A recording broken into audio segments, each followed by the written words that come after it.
Hi guys! Welcome to my cooking show. So, ang lulutuin po natin ngayon ay mishwa with patula and sardines. So, magpapainit na po tayo ng oil at ilagay na po natin ang kanyang garlic.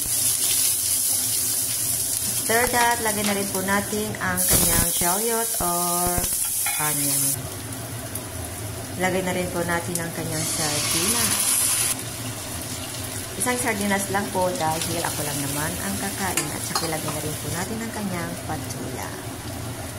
Lagyan po natin ng konting tubig. Mainit na tubig na po nilagay ko guys kasi para mabilis siyang kumulo. Ay nangapot kumukulo na siya at ilagay na rin po natin ang kanyang mishwa, I should say. Nabubulol si Hina dahil gutom na yan. At maglagay na rin po tayo ng ground black pepper.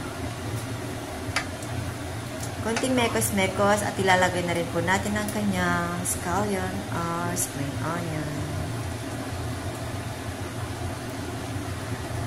So, ayan na nga po at maluluto na ang ating mishwa with patula and sardinas.